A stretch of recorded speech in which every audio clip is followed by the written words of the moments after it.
there, Apple Bites. As you can see, we have a regular show today. It's been a while since we do the regular show. So it's going to be a lot of fun just to geek out, have fun, and talk about what's coming up. And the first thing we'll talk about is this weekend, right? Yeah, it's this weekend. There it is, Bronx Anime. It is this weekend, and we shall be there.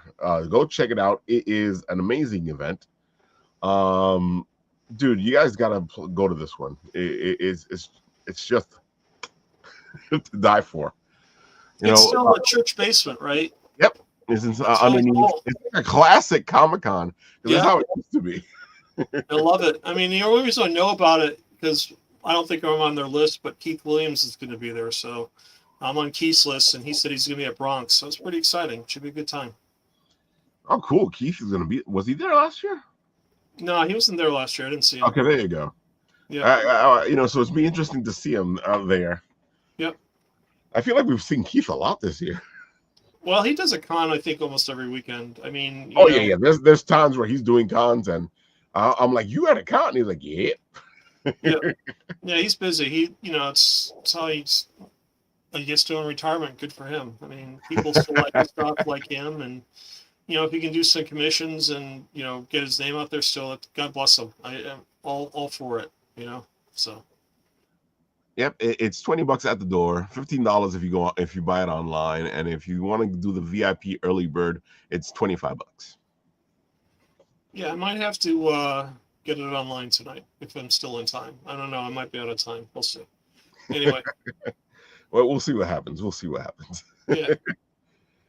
Yeah, folks, it's important to support these smaller cons, even though this one's gotten pretty big.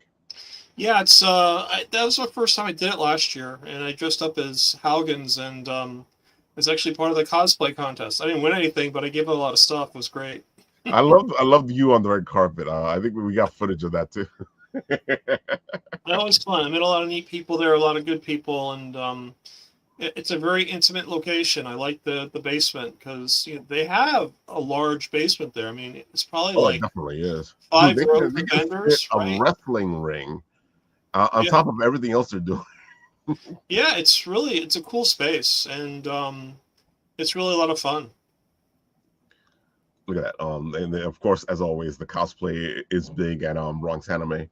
They got the whole contest going on, which is what we're talking about right now. Yeah.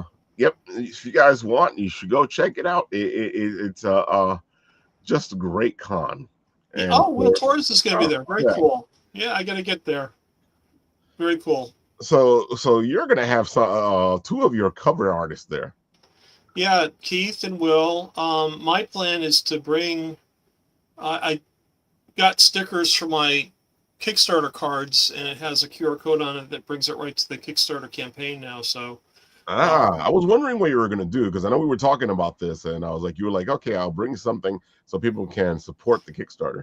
Yeah, I think I might do is bring some preview editions. I got a ton left, and hand them out, and have the Kickstarter card in there, and hopefully get people interested. So I'll walk around, look for a CT. He'll have a bunch of books for free. It'll be fun. You should have like a prize if you support the Kickstarter right now. You get this. Well, that's the idea, but you know how cons are.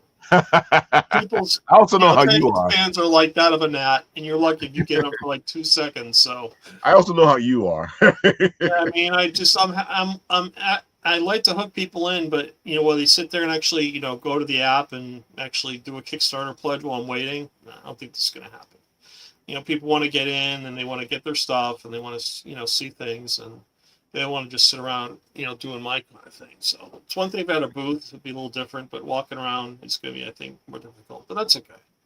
You never know who you're going to tap. It's the nature of the beast.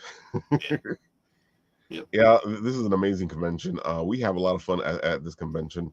It is just a classic comic con. It's and it totally is. Yeah. Our friends from Russ going to be there or no? Russ isn't going to be there, I guess. No. Game of Tunes? Yeah. I thought he did this one. No. Now, Russ tends to stay in Long Island. Okay. I think the only time he comes over here is for patches and pins. Okay. which is in October, I think. Okay. I think it's in October. Oh, this stuff looks fantastic. It's And of gonna be fun. course, besides this, next weekend we will be heading off to Terrificon. Yeah, the April 8th is Trificon that Saturday, so that's gonna be pretty exciting. It's I like that con. I think in terms of size, it's a little bit smaller than Garden State, but there's a lot of people that go to this con. I think, in terms of New England, it's not really a fan expo, but it's got that feel of a smaller con. I think a lot of people like it. And they have a lot of celebrities there, which I'm impressed with every year. It has the feel of a smaller con, Yeah. and at the same time, it's a big con. Yeah. Which is a No, great it's true. combination. Yeah. Yeah, I mean it's really well done, and I just I know I go to these things, I'm always exhausted walking around all day. By the time 3-4 o'clock hits, it's like just I want to go to sleep. I think what makes it better is the fact that if you want to step away, you're in the freaking Mohegan Sun, so it makes life so much easier. Yeah, It's like, let's go do something else. yeah. So we'll see. I mean, it should be good. I know Shadow's not gonna be here this year, but we'd like to have seen him. But it's okay. We can go up. I know that usually Agents of Slab attends this one, and I like Dino and his group. I mean, they're really good in terms of providing slabs. So I'm going to bring my preview comic along with my silver pen, and I'll have them attest it right there. And I'll get an autograph signature slab of preview. You might as well, yeah. It'll say artist, Paul Hebert, signature Paul Hebert. So I'm pretty excited about that. It's the best things to do. So oh my god! Yeah, this is another Comic-Con that's very comic centric. Yeah. You have the classic comic people there, usually, and it's great because you have some of the people that have made your comics, when we were younger. And these tickets will sell out. I know that. I mean, this. Oh, they always sell out. Yeah. And so you gotta get your tickets in advance because the line to get in. The first year I did this because I think I've done this 2 years. Oh my god, that line is always interesting. It's always long. It's like you're almost better off just waiting till 11:30 to go in. That way, you have to wait in line. So. Yeah, thing's gonna be there again. It's a lot of fun. Yep. Oh my god, he's a great guy. Yeah. Very cool. It's so funny because we always run into each other, and he's like, "I know you." I'm like, "Yep, you know me." Yeah, it's. I got to look at the list again because I'm gonna try and probably bring some books and get them autographed. So we'll see. I just can only carry so much stuff. It just gets to the point where your back gets out after a while. Oh yeah, I mean, it's difficult. I don't know how some of the other. Oh look, Keith's gonna be there too. Yeah, he's everywhere. 2 weeks in a row, we're gonna see him. He's everywhere. 2 weeks in a row, we're gonna see him. And this is Friday, Saturday, Sunday too, right? Yeah, it's Friday, Saturday, and Sunday. Yeah. Dude, yeah. If you guys want to make it up there, dude, this is one of the best things is you go up there for the weekend. And you, oh look, Chris Campana. Yep. Oh my God, yeah, this is going to be excellent. Yeah. Well, Alan Milgram, I like Alan Milgram too. He's such a good guy. Jim Lee's got a signing going on, so you got to wait. And you go, you gamble, you do comics. I don't gamble. I just go and do comics. Well, comics is a gamble. Yeah, I don't know if it's a gamble or not, but it's certainly a big diversion. It definitely is a gamble. Oh yeah, dude, look at this. It just goes on and on and on. Oh, Stephanie Phillips will be there too. Yeah, I have to say, the artist alley they have there is got to be one of the biggest ones out of New York City Comic Con that I've seen. And it's usually like at least 3 or 4 rows of artists, which is really cool. The Sarge is going to be there. Yeah, he's really fun. Sergeant I can't believe how good he looks after all these years. Shoot, dude. Because man, I grew up as a kid watching Sergeant Slaughter. I can't imagine how old he is now. Oh, you saw that Ryan Reynolds showed up at San Diego Comic-Con, and the fans didn't know because he was in costume. Right. And he even went and took a picture with Sergeant Slaughter, and he didn't tell Sergeant Slaughter who he was. Oh, that's so funny. So now the sergeant's like, Ryan, we need a redo. That's funny. Oh my God. Yeah, you know, I gotta say, it's been an interesting year. It's been a lot of fun, and yeah, I can't believe it's already freaking August. I know it's scary. Timothy Zahn, that's huge. I love his books; those are great. I don't understand why they didn't tap him for the whole sequel for Star Wars, but that's me. Anyway. There's my Carpenter. Yep. Oh my God, yeah, this is got folks. You should make your way up there. Look, there's Walter. Yep. You, That's you, one thing I like about Walt and Louise. I mean, they're so laid back, and you go up there and they'll sign you. They'll give you like 3 books for like $10 to sign. It's so cool. They're just really nice people. Jerry Conway. Yeah. Yep. So I'm telling you, these are the legends of Mike when I Grell, was a kid. huge. I like this guy. He's pretty good. Mm-hmm. Go back to Mike Grell for a second. I just want to see what he's advertising. Yep. Warlord and Green Arrow. Love it. Yeah. I love Mike Grell. I was such a huge fan of Mike Grell with Warlord and Sable. I might have to pull some of my issues out just to get them signed. It's really cool. Oh, Jerry Ordway. Yep. Oh my God. This is so much fun. Yeah, it's a great convention. You can tell, folks, because we've been on this for a bit here. And Jurgens, wow, this is amazing. I didn't realize this is a huge. See, that's what's missing from Garden State. It's like they've Some got of the legends, yeah. They don't have the really big names like Mitch does. These guys are huge in the industry. You know what I'm saying? Yeah. I mean, they had, Kevin Eastman, but it was one name. But look how many names you got just in this one panel. You know what I'm saying? And you haven't even touched on the celebrities. Bob McLeod, this is huge. I don't know if it's the proximity to Boston or what. I mean, Scott Hanna comes from New Jersey. He lives in New Jersey, so. Hey, our pal Scott. Yeah. Yeah, he's in New Jersey, so it's just, such as Justin, Joseph Rubenstein. That's another big name. These are all, legends in the industry. It's so much fun. This is why we like going, because it's one of those cons that is actually a comic con, because you get to see all these old legends. Yep, it's great. I am looking forward to it. I always look forward to it. It's a great road trip. The food is fantastic. Yeah, the food's not bad. It's got a decent mall in it. It's just, Oh, dude, the freaking Krispy Kreme. Oh. I don't go near that store anymore. I don't think I remember the last time I went. I mean, I'll maybe have a donut like twice a year. That's it. I won't have any more donuts after this. I mean, I'll have a sausage, egg, and cheese, but I want to. I was going to say, if you're going to have a donut, Mohegan Sun's is the place to have it, because they actually make it, the donuts there. Yeah, that's the thing. When I went to college, I went to Rhode Island School of Design, and one of my roommates, actually, he lived next door to us. His name's Robert, and he used to work at Dunkin' Donuts every Saturday night. So he'd go in at like 10 o'clock in the evening. He'd come home at like 6 o'clock in the morning. He was baking donuts all night. That's when they baked the donuts at the store. And he'd have like 3 dozen of donuts for every Sunday morning. It was the best. It was like, that's when Dunkin' Donuts was Dunkin' Donuts now. It's like everything's shipped in and they're like stale by the time they get to the store, so. That's what I'm saying. If you ever get a chance to like have the donuts freshly made in the location, do it. Well, if you're in Rhode Island and you're in Newport, okay, I go to Newport a lot because of my family. There's a store on the West Main Road. It's called Mod's Donuts, and they have to be like the best donuts ever because they make them there, and they're fresh every day. And they have a masalada. It's almost like a Portuguese fried dough. It's amazing. It's so good. It's awful in terms of weight gain, but it's great.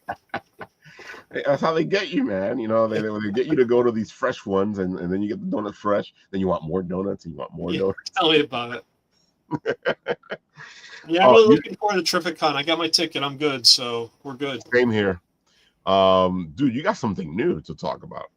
Yeah, I'm excited. So we've got our storefront up. I've run into some problems with my previous provider, so I have a Shopify store in place, and I'm pretty excited about this. It's looking really slick.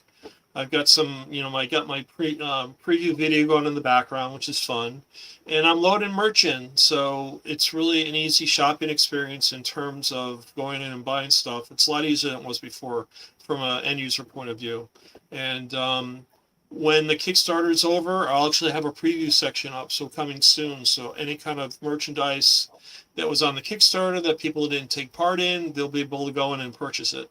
So we've got our swag up there. We've got a hoodie. I'll be throwing a hoodie on as an add-on shortly.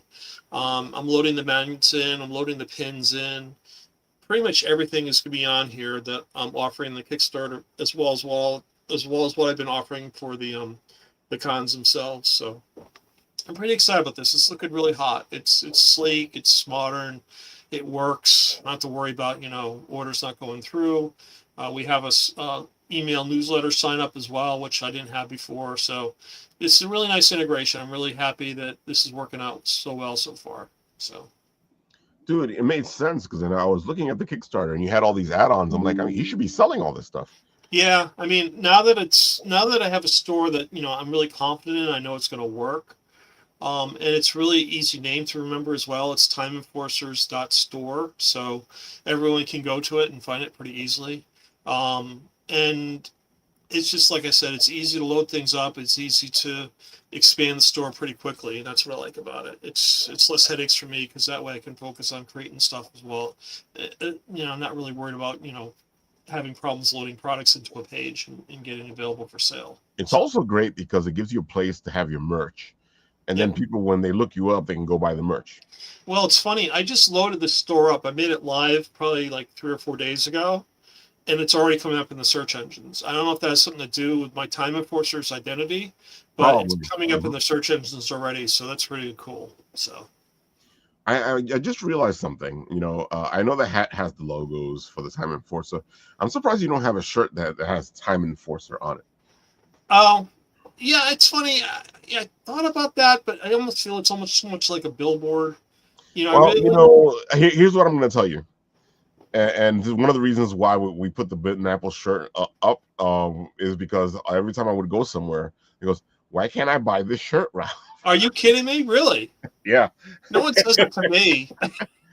Dude, I'm telling you, it's the weirdest thing because you go to a convention and they go, "How come I can't get the shirt, Ralph? I want to buy the shirt." Well, I got to put you in touch with my provider because you can do like one-offs and they're not cheap, but if someone wants a one-off, you can charge them a price for it and then cover your costs. So yeah, I think we as creators forget that when people are invested in our stuff, they want to represent the brand. Mm-hmm. Mm-hmm. Yeah, I agree. It's funny. I've had a couple people come up to the cons where didn't know who they were. They even talked to them. They said, "I want that hat." So yeah, I just sell it to them. It's really cool. It's a great hat. I gotta say, like you weren't cheesy on it. I'm a big hat guy. I was more of a big hat guy before, but I gotta say, your hat fits really well. It's very sturdy. It doesn't feel like one of these throwaway hats where you wear it a couple times and you're like, "Oh, this is horrible." Yeah, no, I appreciate that, Ralph, because I really, I know my products are probably a little bit more expensive than most, but I'm really trying to have a quality product that people can buy and wear and not worry about it, And I do that throughout what I do, even when it comes to shipping. I know my shipping costs might be a bit more expensive than most, but I'm a collector, and when it comes to like Kickstarters and stuff, and believe me, I've got plenty of Kickstarter packages from creators. It's fallen apart. It was exposed to the elements. I didn't say anything, but it bothers me because if I'm going to spend money on this, I'd rather invest an extra $1 or $2 in shipping and make sure I package it up properly for my backers, and that way they know they're going to be getting something from me that's going to come in one piece. And if it doesn't, if something happens, it's fully insured, so you don't have to worry about the package getting destroyed or getting lost. I'll have the insurance on it as well for making sure it's tracked properly. So it's important. Like I don't think a lot of people think about all this stuff, especially when people are doing Kickstarters and they're getting the product out to the people who have supported them. Well, I go back, and I'm dating myself now, but Steve Jobs was like so meticulous and anal about everything about the client experience with Apple. Everything. From the start of ordering on the website to receiving the package that you get in the mail for him for his product. And his packaging was amazing. And I take that to heart because I think it's a whole experience when it comes to engaging with whoever buys your merchandise. Right. You want to make sure the merchandise is high quality, and you want to make an impression. And package delivery is a huge way to make an impression with someone.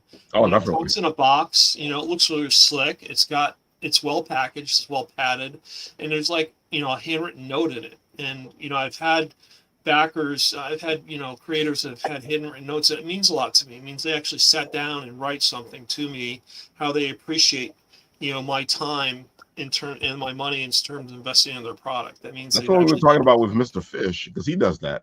Like Yep. every time I've supported one of his Kickstarters, I get a handwritten note. Yep. I agree. I mean, Fish is great. I mean, I like his products. He throws in extra goodies, and he has a great comic. I mean, Alice Lost in Wonderland's amazing. I haven't It read is. Green Zone yet, Yeah. but I'm going to be getting that when it comes. So I'm excited about that as well. It should be Do good. it, and that new thing that he was talking to us on Monday that he's releasing. Roll for Hero, Dude, or this was great. yeah, it's fun. Yeah, I think it's a great idea.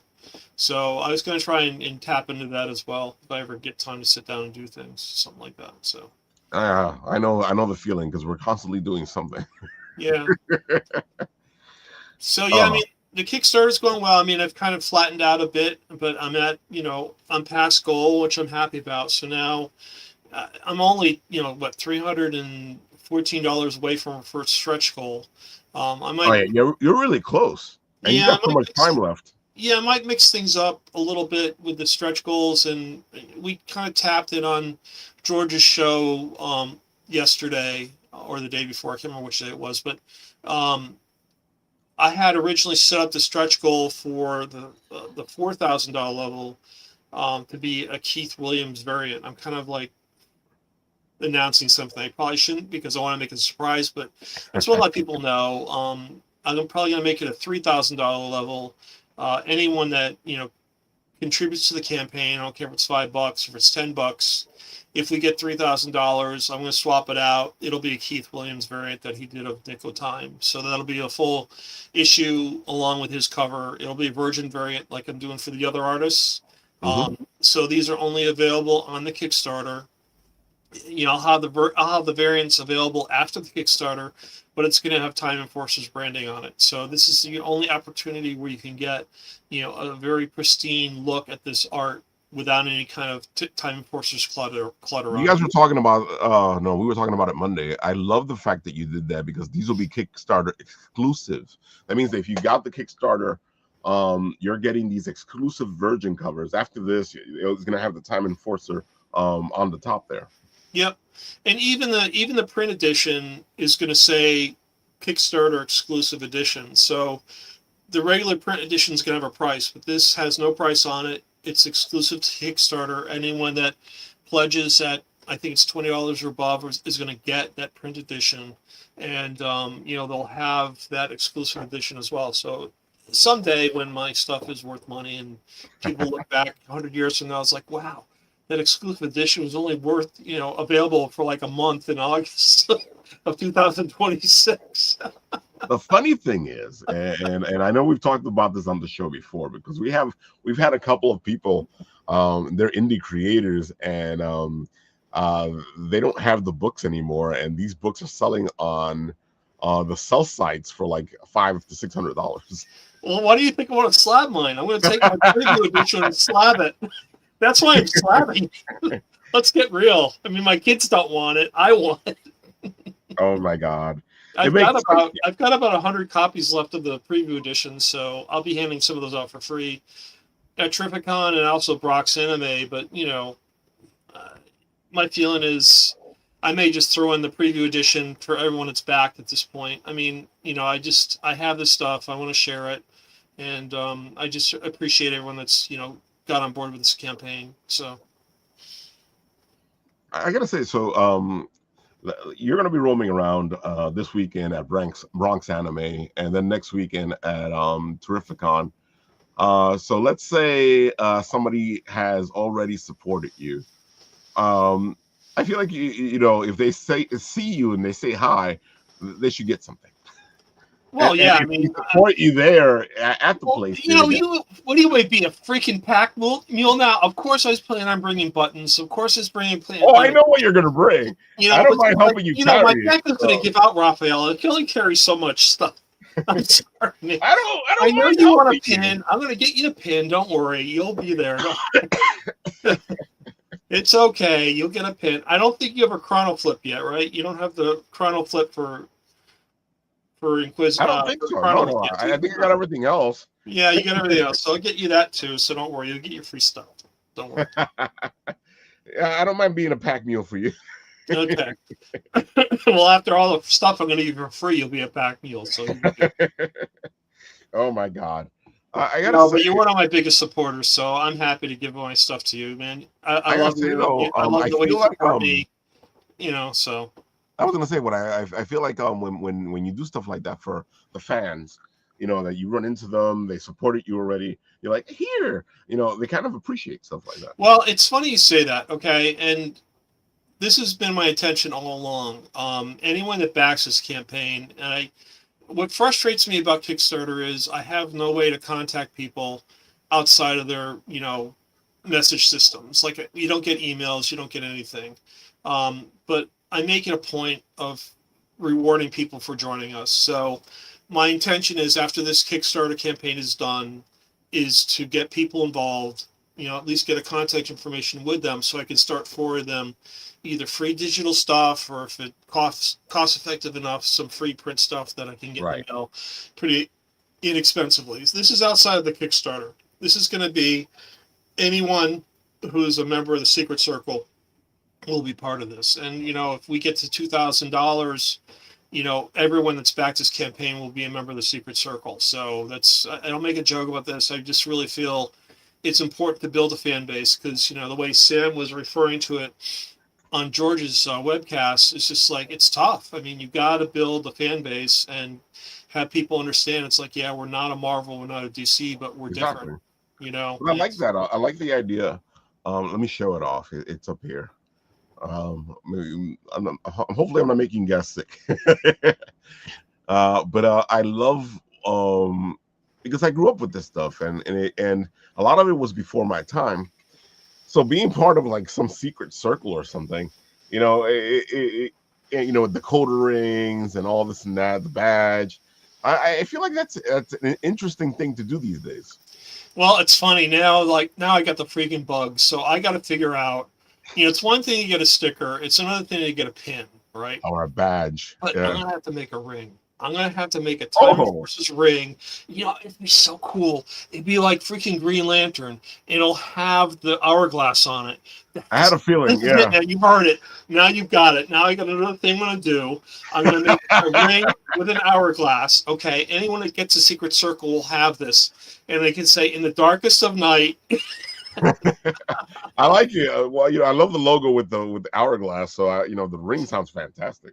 Yeah, I'm gonna have to figure this out. I'm sure there's some supplier on Amazon that can do this relatively inexpensively that I can get like a one size fit all ring that I can use. And it's got to be good. It's not gonna be cheap. So I don't want like a cheap plastic thing. Ralphie's thing was cool because it was metal. It was like a little spin, decoder device, which is fun. But Every no, time you say that, all I think about is drink your Ovaltine. what, another crummy commercial? Yeah, folks, I love A Christmas Story. It's one of my favorite things. I can watch it over and over on Christmas when they do the 24-hour marathons. Yeah. I don't know how many times I've seen that. And then the new part is pretty good too. So I like watching both. I feel like they should do both parts back to back now instead of Yeah, just that'd be the new great. part. Yeah. Yeah, I mean, it's funny. When I first saw A Christmas Story, I didn't find it really funny. Mhm. But then as I started to watch it more, I really started to appreciate the humor because it's very subtle. It's not like hit over your head, Yeah. funny type stuff. Everything is, has like an undertone to it. And you have to really listen to get it, which is fun because it makes it more engaging that way, so. That's Also, really the cool. nostalgia in A Christmas Story kind of fits us because we were around for that type of Christmas. Yeah. Yeah. Well, not only that, but just everything they did in terms of the set design and No, the way they definitely. placed products in there, Mhm. like the Oxy soap, and the way they were doing things with the newspaper and the commercials. It was so Yeah. much fun. It was so much fun. It was a great thing. But yeah, no, this is what I want to do with the Secret Circle. It's really meant to get people engaged. It's just not a Discord channel. I really want to, provide, opportunities for people to get some free stuff, whether they keep it or not, throw it in the trash. I don't know, but it's the type of thing where they're getting something for what I consider like a team building type of I gotta experience. say though, when I was at Garden State Comic Fest, I saw people come with your merch and wearing it and on them, and I don't think they'll throw it away. Yeah, I just it's that really warms my heart because I put a lot of effort into this, and I think it's really important. I think aside from the merch and the comic and everything, I think the idea of trying to get kids involved in learning history, and everyone says it's really important, and so I just want to continue that just to get it, keep it going, and hopefully reach some students and share the value of it's really can be fun to learn something that happened in the past as opposed to being something that's a chore for you to memorize. So I know you have the teachers event coming up soon in November, right? yeah, the NJEA, the New Jersey Educators Association, is in Atlantic City. It's in the convention center. It's the first week in November. Don't have the exact dates, but it's Thursday and Friday, and it's really a good event for me in the sense that I'm reaching a different population.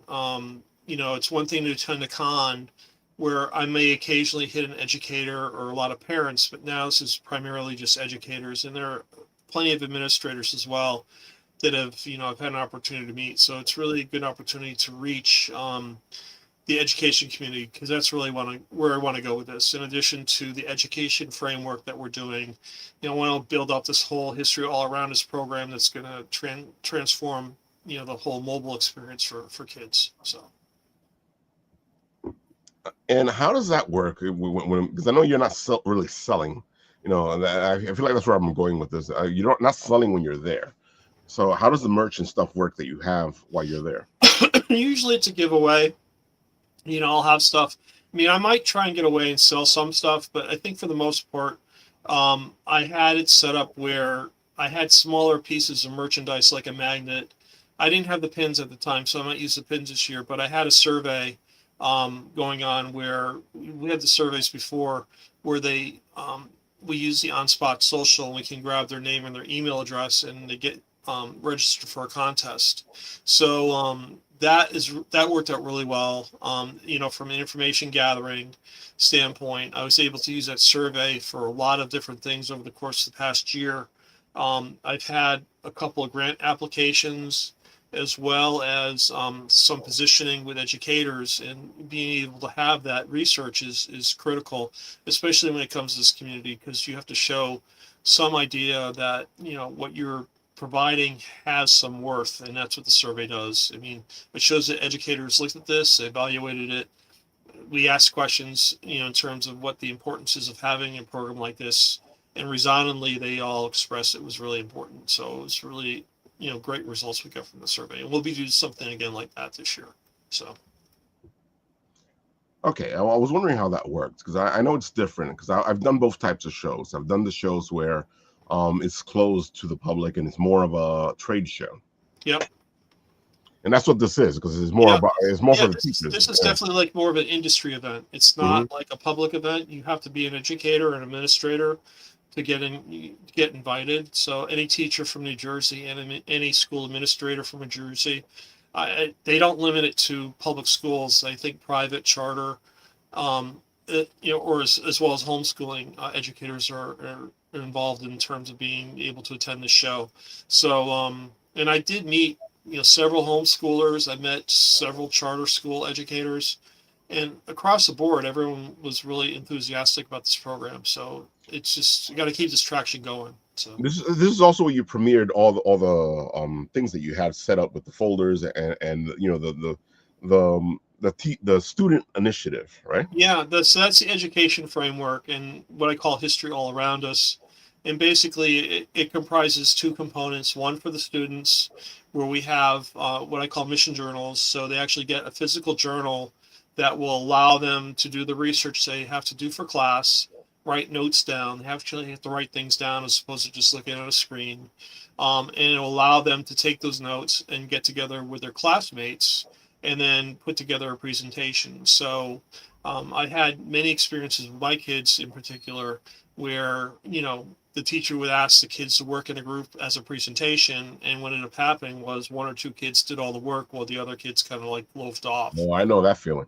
Yeah. So, I mean, so this is really incentivizing the kids because they get merit badges for it. So if they go through and they do a good job, you get it rewarded with a badge. And I think, understanding that you get a gold star for something is kind of Hmm. cool. And so you have the mission journals, and they go in there, and it gives them a way so they can have a record of what they researched and what they did.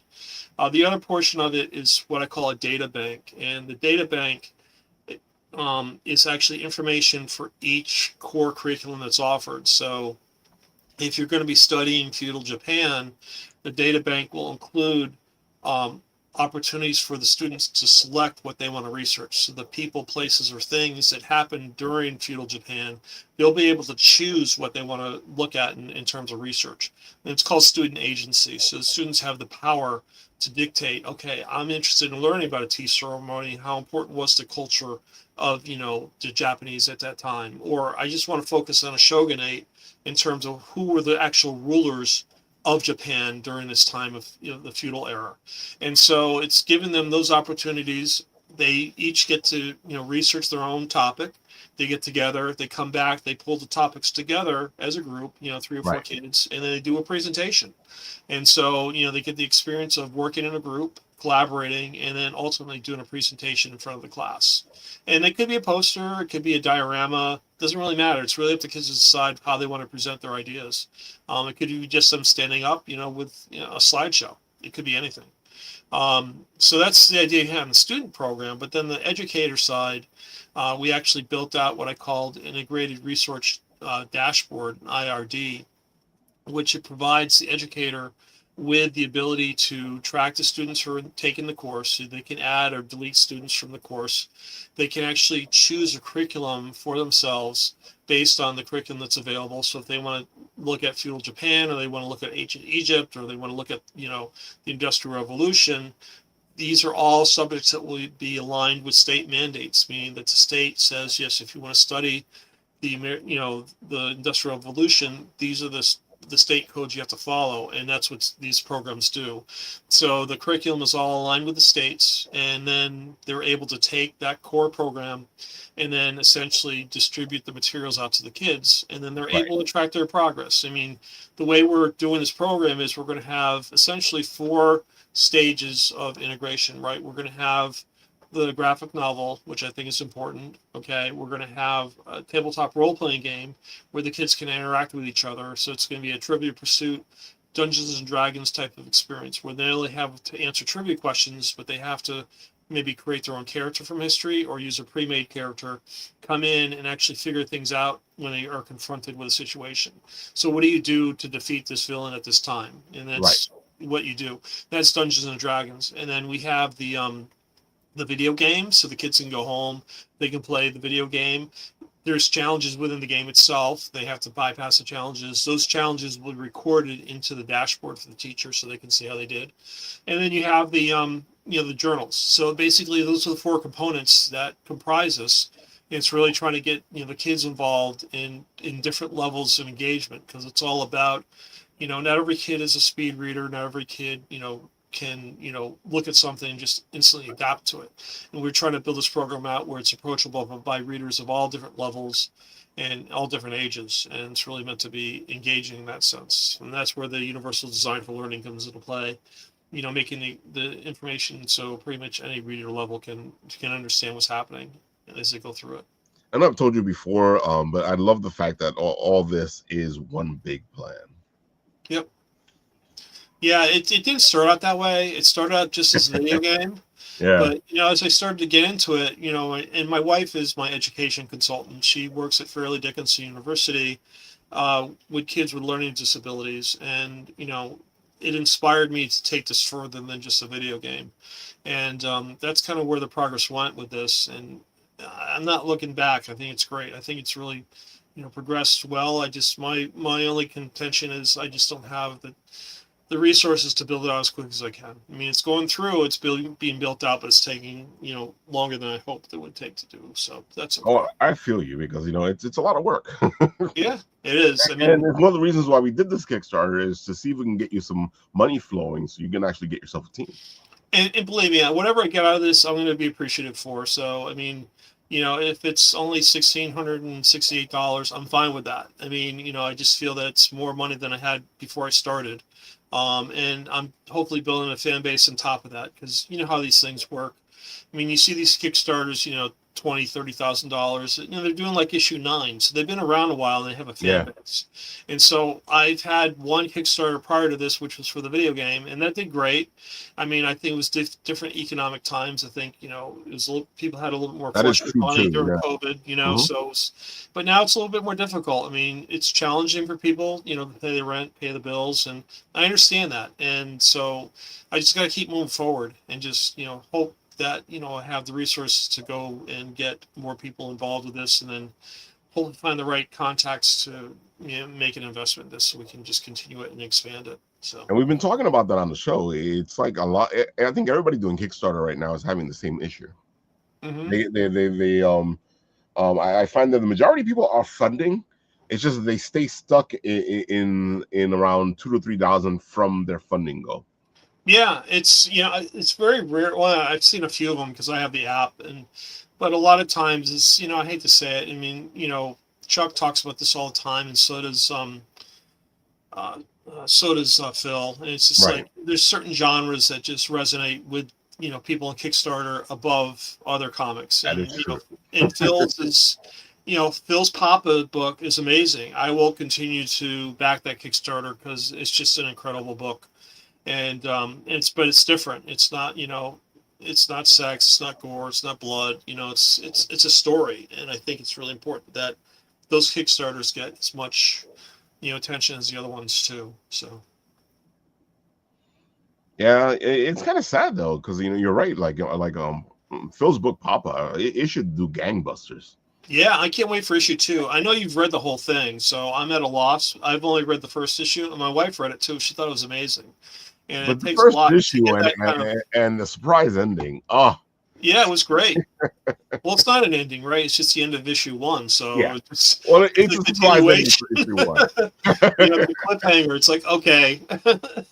No, it was great. So I can't wait for issue 2 to come out, and I know he's close to getting it done, so I'm pretty excited for that. Should be good. Phil's good at that though, because with Tragedy, it was a surprise ending for issue 1 as well. hmm Yep. He knows how to tease. He knows how to get you to. Yeah, I mean, it's not. Yeah, the tease is there, but the writing he has is the Oh, characters had a lot of Mhm. weight, and it meant a lot. So it's really good. And look, we're talking about the store. Here's all the add-ons that you can get it on the Kickstarter. Yeah, part of the reason why I wanted this new store is because I'm going to have these add-ons for backers that come off for their final pledge authorizations, for the shipping and stuff, and I'll be offering more merchandise for them to look at and evaluate if they want it as like kind of last minute try type thing. But yeah, everything that's loaded here will be on the store, and then I'll have some additional merch that I'm loading that'll be available after the campaign's done. We're doing late pledges. I haven't done that before, so I'm not sure how far out a late pledge can go, but Interesting. I'll be offering late pledges. So even though the Kickstarter ends on the 13th, there is still opportunity for late pledges after that. And then believe me, I'm still learning this as I go type thing. So Right. after the Kickstarter goes, I'll probably do a backer kit campaign as well, and just leave it out there for a few months and see how that hits. See what it gathers. Yeah. Yeah. So Because the whole point is to try to gather the money so you can actually do more with this. well, So yeah, I I think get you. Yeah. yeah, I mean, the way I look at this and the way I look at cons, I mean, it'd be great if I could get 10 grand from this campaign. That's not going to happen. I understand that. Okay. But the way I look at it is I've got, 36 backers now, 38 backers. Right. And, these are people that I've known, some people I don't know. I mean, I'm running an ad campaign and the ads picked up a few people who I'm not even aware of, and they've joined this mission. So it's about expanding your fan base and getting people involved, because they start talking about it with their friends and their friends and so on. So it's the old, was it Purell commercial, whatever it was. Anyway, but yeah, it's just a matter of keeping the faith and keep pushing forward, and getting people turned on to it. I think if it's a good product, it's a wholesome product, there's really no reason why it can't be something that's successful. So That is true. yeah, I gotta say, like, again, it's like we were just talking about Papa. You have something here. I completely believe in it, and I want to see where you can go with this, especially yeah, because we've had a couple of conversations on the future of this. yeah. I mean, it's been no secret. I mean, I want to do like a Pokemon experience. That was a very successful app because, one, Pokemon's huge, but I think in terms of the immediacy of kids walking around, adults walking around with their phones and interacting with the environment, based on the site they reach. And Pokemon activates, an engagement either with a gym or a battle gym, whatever that may be, or you walk through the neighborhood and you run into Pokemon as you're walking. The whole idea that I have with history all around us is to make this, if you reach a historical spot, you actually engage with what happened in history at that time. So I live in the midst of history here in New Jersey, and it's totally the American Revolution. You throw a stone, you'll hit a historic site. And the idea is if you walk around, you hit a historic site, you either walk into a battle or you actually meet someone at that site and you can actually interface with them. And that's really the whole point, is to have that capability of using the GPS, using an integrated programming system where you can have players interact with their environment, but then learn about history as they're doing it at the same time. That's what I'm really excited about. And that's really part of the education framework as well, because I could see, kids having to go out and, do a homework assignment where they have to go and, just walk their neighborhood, with their friends and figure out what happened in the neighborhood and come back and report it to class. They'll be Right. surprised what you see, because you walk around anywhere. I don't care if it's New York, Virginia, Kentucky, Louisiana, wherever, something happened somewhere at that time. And that's really the whole point of getting people to know that you don't realize what really happened in this area and how rich it is with information. So Yeah, I get you. yeah, yeah. I mean, you know, one of the things I like saying is, like, you walk around Yosemite and you walk into Ansel Adams and he's like taking photographs of Yosemite Park. That'd be really cool. it always bugs me out, especially and we talk about this one all the time. It is, George Washington was all over the tri-state area because the Revolutionary War was pretty much here, but I don't feel like people realize that. No, huge in New York. I mean, I mean, they talk about, Jamaica, Queens. They talk about, Wall Street. They talk about, even uptown, Harlem. It wasn't called Harlem at the time, but Yorktown Heights, I think it was. And it's just like there's so much history in that area, and it's even outside of the Revolution. These areas are just rich with different aspects of how the country was built and how it was, developed after that. So And that's why I like the idea. It's because history is all around us, like you say. In the thing, history is all around us, yep, and I feel like it'd be great to be able to find out what history is around you. yep. That's really the whole point of this idea. I mean, I know the technology can do it. It's just, again, building out content. That's what it comes down to. Which is why we need your money, folks. Yeah, I don't know if they need the money, but I need the support to like get the resources. So Exactly. that's We need to really give the Paul whole a team. That's what I like to say. yeah. So it's like, I'm trying to get my kids on board with this to help out, and they've been kind of sort of doing stuff, which is kind of cool. I really enjoy working with them. I'm not sure if they enjoy working with me, but it's funny. It's really cool. I love the fact, like, you do so, like, there's so much here, you know, you know, and I gotta say, like, compared to other creatives, you really have fleshed everything out, and you have so much. to your Kickstarter? You know, because there's so much around it. Yeah, I just, the way I look at this, and I come from a background in graphic design and marketing, and always trying to repurpose things. And that's why if you look at those dossier cards, those dossier cards are actually, I have them on my desk here somewhere. I have the pack, but these are the dossier cards that were featured in the pre-Kickstarter. Whoop, get focused. Where is it? There it goes. Yeah. There it So goes. Yeah. this is the pack, so it's kind of a cool thing. It's got the logo on the front. That's just a sticker. But the thing with the cards is, I had them here. I'm not sure what to do with them. Oh, here they are. The dossier cards are actually being used in the tabletop role playing game. Okay. Right. So it's kind of cool. So in addition to be kind of these cool, character cards that explains who these people were in history, right? But you'll be able to use them in the role playing game as well. So I'm kind of multi-purposing things as I do that, so that I, one, don't have to keep recreating stuff over and over again, but two, make it like a fully integrated system that we'll be able to leverage for other products. And that's really what it comes down to, is being able to repurpose what I have and just keep building up on it without having to keep reinventing the wheel each time. So Which, I feel like the more the better it is, because it kind of helps you sell your product. Yeah, I think it's a big sales point. I mean, my feeling is someone wants to come and buy the company, they've got not only a comic book now, but they're going to have a video game and ultimately a tabletop role playing game along with a bunch of merch. I mean, it's almost a no brainer. You've got something set up for a basis for something that could be really great. And we've joked about this, like the gentleman from Abracadabra, and having a TV show. I mean, I could definitely see this being a TV show. Oh, definitely, because this lends itself to all that. This lends itself to being a TV show, a cartoon. There's so much. Well, I think the thing about it too is, like, that's one thing that I found, even with video games, it's like they're kind of limited by their content.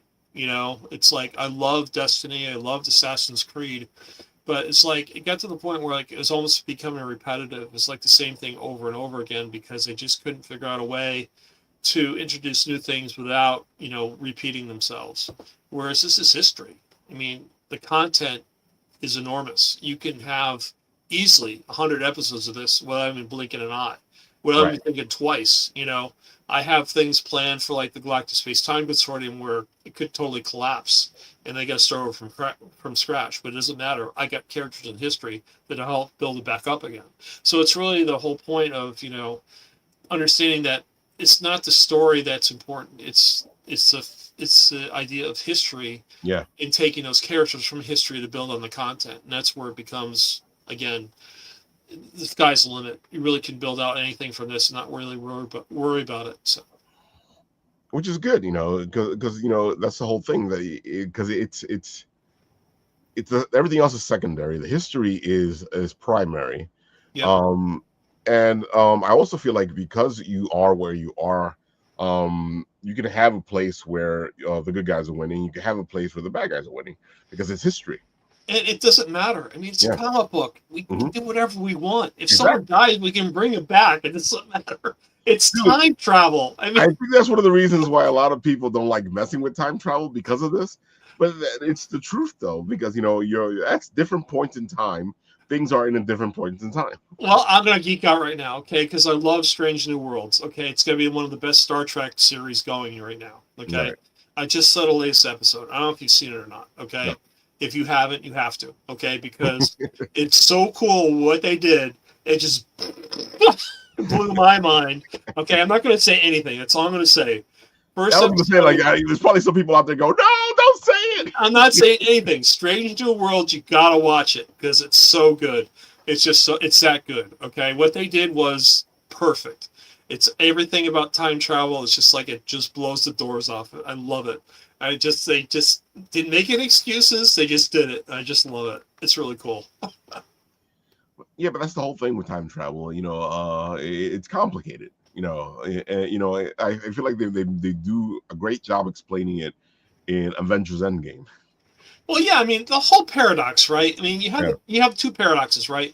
You either go back in time, okay, and you disrupt the timeline, and then everything going forward is different. That was Back to the Future, right? That was essentially Back to the Future. Exactly. Okay. Then you have the other paradox. You go back in time, but then you change something, but nothing happens, but you're able to change it. Right. And then, why does that happen? I mean, why didn't anything else get affected by that? It's just like, that's the paradox. They don't know. No one knows how to time travel. No one's done it. So they don't know which one is real or not. And it's like, well, they both can be. You can go back in Yeah. time, have something happen. It changes the future, but it doesn't cause an alternate reality. It just changes the future. Yeah. So this whole idea of like, multi-dimensional realities because you're changing time. I don't know. I mean, I just feel that it's something that, it's a paradox and people don't know how to explain it. So people get upset. No, it's this way, or no, it's that way. It's like, no, time travel is not real at this point. So what does it matter? It's still fiction. So you make it any way you want. The way I look at it, And there's so many ways to go with it, because I know there's the other concept where all time is happening at the same time. Yeah. Yeah. Which is cool.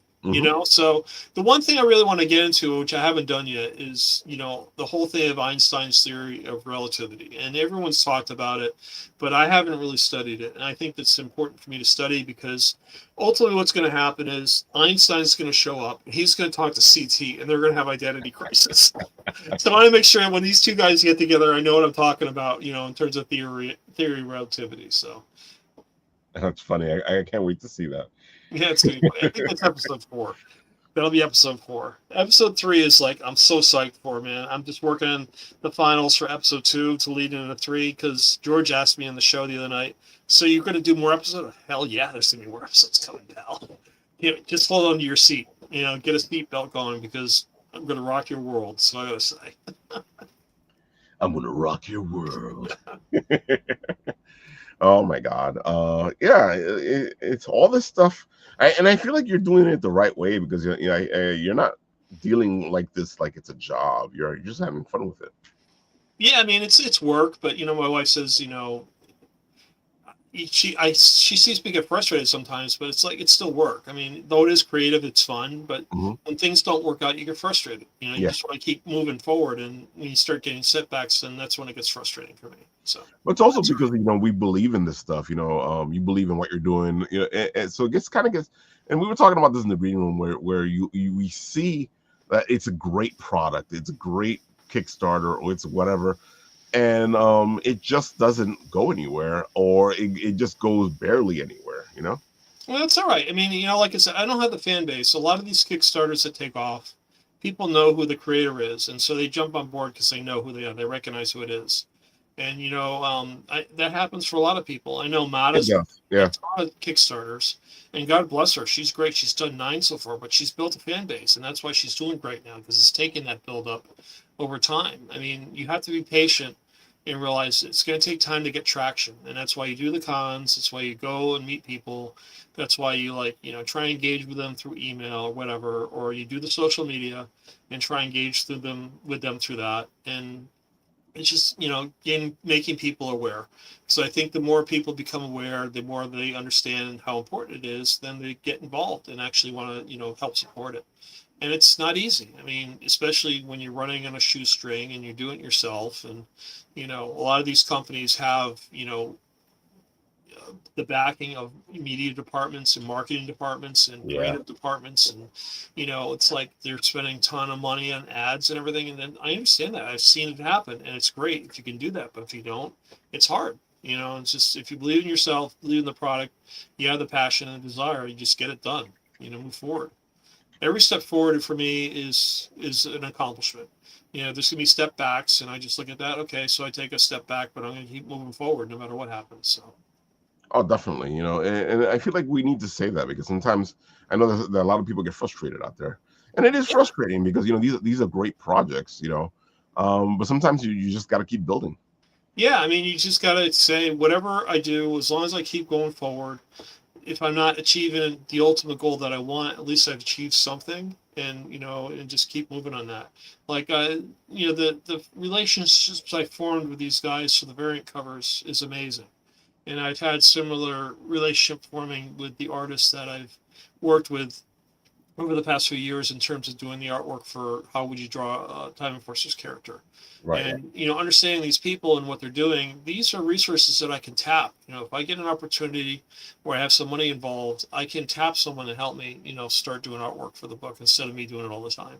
I'm forming these relationships with them to get that done. And so that's really, it's building a network that I need to get that going. And that's really important. I met some great writers moving through this whole process, and, being able to bounce ideas off them or get their involvement in terms of developing ideas be awesome. I mean, I want to tap Michael Oden regarding his knowledge of antiquity. I think it'd be great to add in.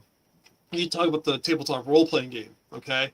You can definitely do episodes and add-ons for this whole game module. So not only are you talking about like a video game, but with a tabletop role-playing game, you can have 2 modules to start. You can have Feudal Japan and you can have episode 2, right? Right. But then you buy that base system. Now you can buy an add-on for episode 3. It talks about the American Revolution and the building of Washington. Okay, and then you can have episode 4. It might talk about antiquity.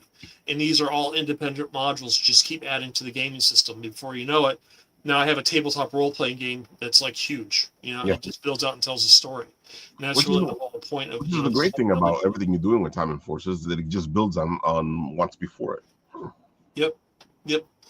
And I don't mind if things don't really align. Like I kind of change things. I mean, like it's history, it's time. Things get messed up anyway, so it's okay. I mean, I don't have a ton of people keeping track of like the editorial comments. Like, well, this happened in episode 1. Why isn't it happening in episode 3? Oh, it'll happen because I wrote it that way. You got a problem? It'll happen soon enough. We get the guys. Well, Ralph, you are wrong with your assumption on. I'm like, oh my god, here we go. I'm so tired of the sacred timeline. I'm just so tired. That's like it's time to blow up the sacred timeline. I gotta say, I kind of miss when comics were comics. I understand that you're following a certain thought process with these books, but if I want to do something stupid in this book, why and then I want to do something stupid in the next book, I shouldn't be like stuck with some kind of timeline. Exactly. So what if it changes as a comic book? That's what made Batman great in the 60s. Oh, definitely. They thought they were taking themselves so seriously, but it was so campy. And it was great. It was so awesome. It's like, well, I need the anti-bat spray to get rid of this bat or whatever. The shark spray. It's just like, okay. Yeah. It's fantastic. I love it. Adam West was so serious about it, but it's like so ridiculous at the same time, which made it fun. It was great. It was really great. I agree, and that's what I like about Batman 66 is because it was what it was. But I also feel like people have gotten too serious. They want to see the characters too serious. I'm like, dude, these are comic book characters. They're comic book characters. Yeah, I know. It's like, I'm looking at Ultimate Batman now, and everything's just so dark, and it's like, oh, God. I'm almost getting to the point now we're going to stop reading it because I like the story. Don't get me wrong. I love the artwork. It's great. But it's like, I don't know. I think it's moving so far away from what Batman really was. Because my idea of Batman is Marshall Rogers. He's a detective. He'll go in there. He'll figure things out. I mean, his biggest battle, I remember that series with Marshall Rogers was against, Professor Hugo Strange. Amazing. The intricacies that they wrote into that storyline was incredible. And it wasn't like, world changing. It was just Batman trying to figure out how to defeat this guy who was a maniacal, professor and looking to destroy. I can't remember what they were doing, but it's just so cool, and that's what I look at being like, this is amazing. And it wasn't like over the top. It wasn't gory. It wasn't like this, that, or the other thing. It was just a great story, and that's what I liked about it. So good guys, bad guys, and the bad guys look like they're winning. How does a good guy figure out how to beat them, So. At least with Absolute, it makes sense. It's a storyline they're doing. And it also makes sense because of who created that world. Yeah, yeah. So, I like Absolute Wonder Woman. I think it's fantastic. I mean, it's a great series. I've heard a lot of good things about Absolute Wonder Woman. Yeah, I like that a lot. And I think they're really trying to do something really different, but keep in line still Wonder Woman. I feel like Absolute's doing well because it is what it is. You can tell that sooner or later the storyline's going to end. but I feel like that's what it is. I think what's happening is the burnout from the DC Marvel universes, where as soon after a while they just like reshake everything up because they can't have these characters, whatever. Yep. You know, but because like with manga, you tell a story and you're done. Yeah, I mean that's the thing, because it's funny you say that. Because I think one of the best Marvel movies I've seen in a long time, okay, since Infinity War, was Fantastic Four, with Pedro Pascal. And it's Right. just like, it was amazing. But they went back to the roots. I mean, Mm-hmm. it was a Johnny Storm, Ben Grimm, duking each other out because they're best friends and have a good time, giving each one a hard time. You know what I'm saying? It Right. was a great relationship story there, and that was a great movie. I really enjoyed that a lot. And I think they have to understand, it's like you don't have to keep changing the world every 2 minutes to have a new storyline. I think it's just a matter of figuring out, even if you use the same villains, because good gravy. How many times did Galactus appear in Fantastic Four within the first 100 issues of that book? At least 3 or 4 times. And somehow Reed and the team were able to defeat him each time. But it's just like the stories were different, even though we're using the same characters, and that's what really made it great. So. It's also again, it was a different time. Canon stuff. It was more about writing stories. Mm-hmm. It wasn't about everything having to fit the canon or whatever, Yep. or like we were just talking about before. It was more about I want to write a story. I'm going to write a story. Mm-hmm. You know, because now it's like I'm going to write a story, but I need to know what Batman is doing, so my story doesn't get affected by it. Yeah. Well, I mean, I think they kind of blow that excuse out of the water because no, it's an alternate reality, so it doesn't matter anymore, right? Let's face it. If we're gonna blow the wheels off the bus, and you can say it's an alternate reality, we can do whatever we want. That's what they say now. Yeah, Yeah. alternate reality. Alternate reality. Well, they did that with Spider-Man, right? Coming Home. It's like they had all the Spider-Man from all the different Oh, that movies. was a great movie. Yeah. Yeah, it was good. I like the way they handled it. It was like they dealt with it as alternate realities, and the Green Goblin was different, than the Green Goblin in the current reality. It's kind of Speaking cool. of which, we might as well talk about it since it releases on the 31st. I'm crossing my fingers, man. I've seen a couple previews. I'm like, oh my god, please. It looks good. It looks You really think good. so? I'm just Yeah. getting nervous. I'm getting nervous about this one. So, are you gonna go see it? Huh? Are you gonna go see it? I don't know if I'll see it in the movies, only because I don't have time. I'll probably just catch it when it comes out on TV. But Yeah, you got a Kickstarter going on, yeah. yeah, it's just not only that, but it's just I got a Kickstarter going on. I got to finish the book, and then I got to do a tabletop role playing game. So it's like, and I got a family, so I don't go to movies anymore. But I'm just hoping. I just hope it's good. I love Spidey. Oh, from all the stuff I've seen, Okay. it's already the pre ticket sales are like up the wall. This is in part gonna be ready to go and make its money just like the other Spider-Man movies. You're definitely gonna see this thing make $1 billion. Oh, there's no doubt they're going to make money off it. I mean, it's a Marvel movie, and they haven't released one in a while. So I think the last one they released was Fantastic Four, right? That's the last one I've seen being released. I can't remember anything. I think you're right. And think so you're right. that's been at least a year and a half, if not 2 years, since that came out. So it's like they ran a dry spell. I think they were getting like almost superhero fatigue at some point. So. Well, they took a step back because they were releasing a lot of stuff back to back to back to back. Yeah, but I think like this releases now, and I think Doomsday releases what, in December? I don't know. I'm looking for the Doomsday, but is it still Robert Downey Jr. is Victor? Is he still the cast? See, I kind of wish they did someone different, but I don't know. I guess because it's an Iron Man suit. Well, I think they're going with there's a certain storyline where Tony Stark is Doom. So I think that's the storyline they're trying to do, or they're trying to integrate into this. Okay. Yeah. All right, we'll see where that goes. But no, what I liked about the Spidey was, especially after the last one they did after Coming Home, was like everyone forgot who he was. It's like no augmented suit. This is like Spidey that I knew growing up. It was his wits and just being able to clean the walls and then being able to web shoot. That was it. There was no like high tech gear or whatever. That's Spider-Man. I mean, it's Well, kind of you know, cool. they went in the direction of Tony Stark Jr. So Right. And it was the wrong direction. It's not Spidey. I mean, what made Spidey great was he's a wise ass and he like talked the billions down and get them upset and like beat the heck out of them. That was great. That's what I love about Peter Parker. That's what made him great, you know? but you know what it is? Our Peter Parker was a self-made man. You know, I'm not saying that this Peter Parker isn't, but he had a mentor in Tony Stark. He did, but now he is almost self-made now because he's Well, see, got that's no what they're one. saying, that the new Right. movie is like a restart for Spidey, because Right. now That's it what I like about it, you know? puts him in that place where he's Peter Parker, Spider-Man, and you know, and I think the storyline for this is the importance of Peter Parker, because they've gotten rid of him. Yep. And he's been Spider-Man the whole time now. So I think they're going to dive into why Peter Parker is important. Yep.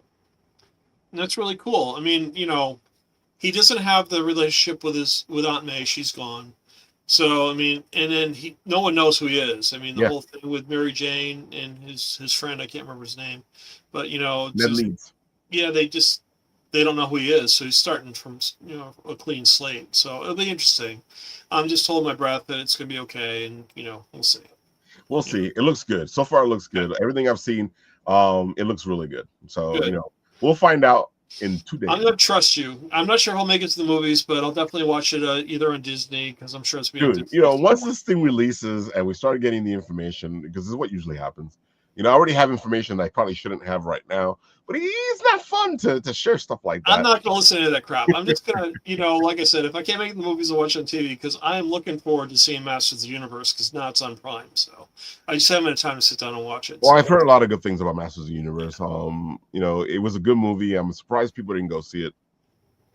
well, the only thing that bothered me was Skeletor's voice kind of didn't sound like Skeletor's voice. You know what I'm saying? So I gotta watch Remember, that. That's one thing I liked about the whole, you know, Masters of the Universe Skeletor. Like, T-Man. remember. I like those Exactly. freaking memes. And then he would talk, but you know, the mouth didn't really sync with the voice. It was like almost like Japanese, you know, Yeah, movie making, which was amazing. That was great. it kind of makes sense though, I because want to it's say intelligent. that he man. I always wondered how he was talking and saying certain words, because Exactly. It's stuff like that. That would have been really cool, but it's okay. That's just me. but I love that campy stuff. You know, we grew up on this stuff, and you know, it bugs me out now where people get all serious about their superheroes. I'm like, dude, just have fun with It's a it. comic book. Yeah. All right. So one more time, tell the people where they can find Time Enforcers. So my social media handle is at Time Enforcers, all one word. You can get us pretty much everywhere. And then we have our store at timeenforcers.store, and our Kickstarter is up, and we're funded, but I like to really make a stretch goal. We're only $314 away from making that. Would be great.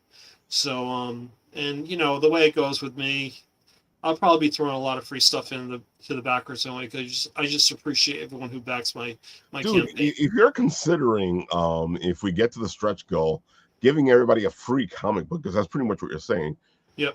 that says a lot right there. Well, I mean, I look at it, I mean, I love Keith Williams' art. Okay, one, I want to share it because it looks so cool, you know. And what I like about this, and I really thought about, you know, the whole idea how to make each, you know, reward exclusive to Kickstarter, and that's when I came up with the idea of the Virgin variants. And you know, they're not going to be offered. It's like the two cards here; these aren't offered anymore. No one can Right. get these unless you contributed before the campaign. So I had about 10 people do this, and they are going to get the gold packs with the cards in them and a sticker. And I got the two cards on the Kickstarter for Maisie and Togo, and those are only be for the Kickstarter. That's it. So if you're going to come play my role playing game later, and you don't have those cards, and other people do, guess what? But They've see, got that's doing Kickstarter the right way. I like exclusivity. I like the fact that if you supported the Kickstarter, you got something nobody else is going to get. Yeah, that's the way I look at it. And believe me, I got enough characters where I can do more exclusive add-ons like that, especially for the tabletop game. So it's just fun. I mean, I don't mind doing that. And Either way I look at it, if someone really wants a card and they chime up enough, I'll give them a card. I'm such a softie that way. I can't help it. But that's okay. Can't help it, I am going to remind you guys before we leave here, is our pals are this weekend at Gen Con. I thought it was last weekend. No, it's this weekend. It's this week. I thought it was last weekend. Yep, this weekend at Gen Con. So go check them out if you're going to be there. They're the Sentinels of the Shieldless. It's for a good cause as well. Dude, if you're at Gen Con, go say hi. Tell them the Bit and Apple sent you. That was amazing. That was aside from the programming difficulties we had with StreamYard. Yeah, that was a great show. I mean, the people we had on were just movers and shakers. It was so cool. It was really a lot of fun. So remember, folks, Gen Con is this weekend, and we have a lot of friends that are going to be there at Gen Con. I was just talking to somebody about the fact that we have so many people I know at Gen Con this year. Of course, Nomnivore Games, who we love here on the show, they're going to be there as well, tabling and showing off all their amazing games and the little noms. Yeah, so cool. Go check them out. Of course, we're going to play the video because we have to play the video because Paul had too much fun making this. Wow, this is so much fun. Thanks, man. Welcome to the next of Time of Christmas Saga, Episode 2. I am Anthony Thomasville, where learning can be fun. Welcome to Intergalactic News, your single source of truth for the events that shape our reality. Timeline in chaos. The GSTC moves into action. This is your announcer, Ed Henry, bringing you the latest intergalactic updates from the Axiom News Network. The Galactic Space-Time Consortium, watchful guardians of the timeline, are under attack! A new evil from a trans-dimensional realm has emerged with a diabolical mission to transform reality as we know it. As events unfold, one question remains and looms large. Has the public placed its faith in an organization unprepared to handle the challenges ahead? Fascinating read, a bit difficult to comprehend. I'll have to consult with CG about this one. Well, hello there, and good day to you. I'm Paul Hebert, speaking to you from the historic Thomas Nast Library, right here in Morristown, New Jersey. Now, if you've been following the reports from the Axiom News Network, you could be forgiven for believing our situation is, well, needless to say, rather dire. However, the truth is considerably more fascinating. For centuries, history has quietly shaped the world around us. Yet few realize that hidden behind pivotal moments in our past stands an organization dedicated to protecting the very timeline itself, the Galactic Space-Time Consortium.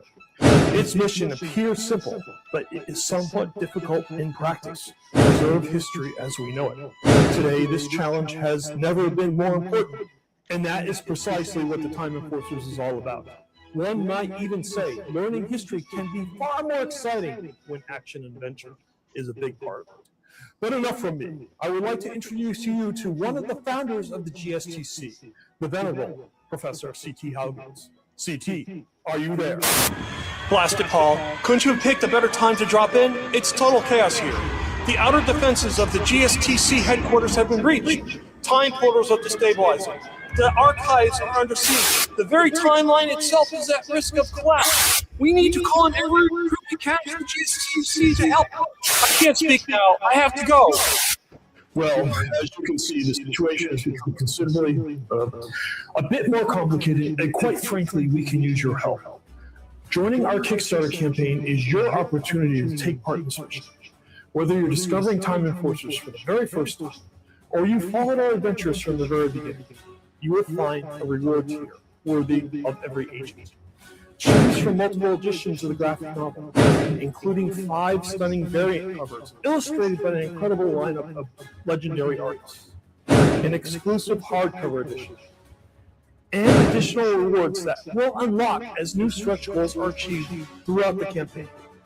Every pledge strengthens the mission. Every backer helps bring this adventure one step closer to reality. Friends, make a pledge. Support the mission. and help us defeat Kremlin and his evil minions of doom once and for all. The GSTC is counting on you. Thank you for your support. The look, man, the look. I am just going to keep using that, man. I just love the Muppet face.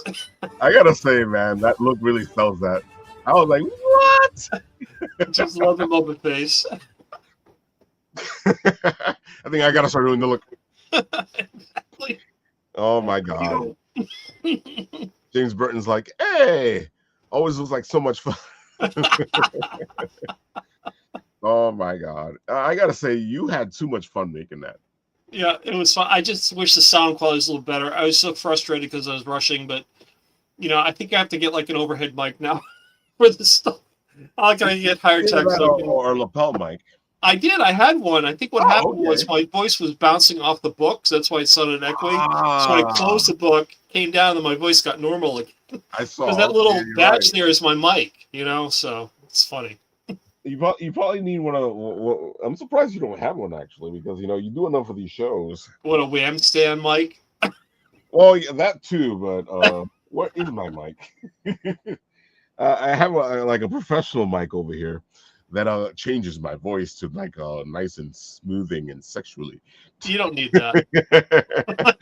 Well, that's why I don't use it. Like I used to have it over here, and I'm like, I don't need this thing. Right now, my show works off of the freaking camera that I have, the web camera that's up here. Right. And that says a lot. And I've had this thing for a long time now. Yeah. And it's a Logitech. So I really didn't expect it to be so good. Yeah, it's funny. The video quality from my webcam is better than it was from my little, portable mic. I can't figure it out.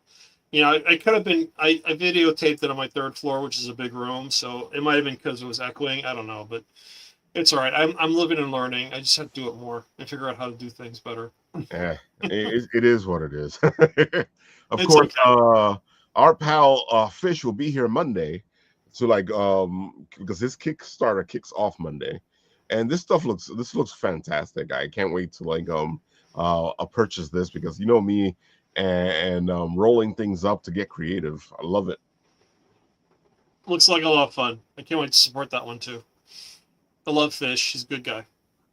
And of course, just like I was saying, our friends from Nominivore Games will be at Gen Con, and I had to show the cuteness. So. It's fun. I love it. Go say hi. Tell them the Bit and Apple sent you. So much fun. I think that is everything. So I can't get over the amount of people in this industry. It flabbergasts me. I just it's like, how many people does he know? No, even I'm surprised sometimes, but then I think about it. I've been out doing this for 10 years, and I'm like, okay, makes sense. I guess, but man, it's just like I had no clue when I met you 3 years ago at Garden State what I was getting into. So that's all I gotta say. It's an interesting time at a con show. That's why I usually tell the guys, go do your stuff. I'll meet up with you guys later because I get stopped. There was a con that I went to and I barely got off the freaking first 2 rows. That's awesome. That means you're popular and you're busy. That's a good thing, right? So, speaking of which, on Saturday? Yeah, on Saturday, August 1st, we will be at Bronx Anime in the Bronx, having fun, hanging out, doing all the good stuff. And next week, we will be at Terrificon, hanging out, doing our thing. We'll be there Saturday, right? Saturday, yep. Yep, so either time you're going to be there, come say hi to us, and I'll put you in the trailer. Yeah, it's always fun. I mean, it's fun hanging out. It's fun meeting a lot of people, and it really is a great time, So, I mean, I just can't get over the creative talent at these events. It amazes me what people are doing, and and the way you bring them to light, Ralph, is just incredible. Gentleman's work, and you're doing a great job. So, really cool. Yes, folks, and if you want me to bring you to light, you can always say, "Hey, Ralph, can you bring me to light?" Exactly. Deserve it. I think we've got everything covered. I feel like we're missing something, but I always feel like we're missing something. No, I think we're good. This is a great show. I love geeking out with you, man. It's great. Oh, dude, I like these shows, the smaller, geekier shows. Just remember, folks, on Monday it will be a couple of guests, but of course, our friend Fish will be guest hosting as he kicks off his Kickstarter. Paul will continue to show off his Kickstarter, and we will probably be tired from Bronx Anime. Okay. We'll trudge through and get there. So, Exactly. This is the time season, right? We gotta like tighten up the belts, dude, pull up our pants, keep going. What do we got? Let me see. This weekend, Bronx Anime. Next weekend, Terrificon. I think if I want to do, when is NYC Anime? Sorry, Anime NYC. When is that? That's coming up soon, isn't it? That's coming up soon as well. Man, we're busy this year. Hold on, because I didn't get tickets for that. So is the week. Okay, there you go. So 20, 23, 24, 25, 26. That's Anime NYC. Yep. And I feel like there's something on the 18th. Yeah, there's got to be something in between there. I'm sure there is. And here's another thing. If you guys aren't going to Terrificon, LI RetroCon is that same weekend. Yeah, I saw advertisements of that too. Yep. And our pal Russ from Game of Tunes will be there. I think Shannon's going to be there too. I think Shannon's at that one. I think so. Yep. I think so. Yep. Yep. I guess we'll see. But it is coming up. Wait, maybe I can look it up for you guys. Hold on. LI Retro. What do we got? LI Retro. Yeah, I think Shannon put a post up earlier. She's going to be there. Oh, she's been busy, so it's possible. LI Retro. Yeah, after meeting Stephanie from Pure Magic, it's a cool channel. That's a lot of fun. That channel. I watched Sky Hoshi. Really funny. It was good. I like it. Really good. God. What is retro? I'm just looking for a poster. Come on, give me a poster. It's you know what? I'm just gonna show you what I'm looking at. You can tell it's a live show now for sure. Oh, definitely. Especially when I want to show certain things off. Here's the LI Retro. They will be happening the same weekend as Terrificon, and of course, if you like video games, this is the show for you. Yep. There you go. Long Island Retro. I gotta say, I love this show. It always happens at the same time as Terrificon, so I kind of tend to miss it. But it's a great video game show, so go check it out. And of course, it's in the Cradle of Aviation, so you got a double thing where you get the Cradle of Aviation, and you get retro, and you get the video games. Because oh my God, those booths are incredible. Looks like a blast. Wish you could split yourself in half and go to 2 places at once. It'd be great. Well, I could hit off. I don't think I'm going to because I'm usually tired as hell from Terrificon. I could go to Terrificon on Saturday, then LI Retro on Sunday. But I'm so tired. It's by the time you get up to Terrificon, it's at least 3.5 hours. It's not easy. It's a rough commute up there, and then get back to another 3.5 hours. So you're just traveling 6 hours one day. Oh, definitely. It's rough. I've done that a lot. You know who does it? McCarrick, the cosplayer. Mm-hmm. She usually goes to Terrificon, and then on Sunday she goes to LI Retro. Really? And I was telling her last time, I was like, how do you do? Oh my God! Folks, this is a great con. Go check it out. Of course, our pal Russ from Game of Tunes will be there. And dude, I gotta show you what he's been up to because he's been busy. Oh, I saw his recent post. It looked great. Oh my God, I love what he's been up to. Was it Link? I can't remember what he saw earlier.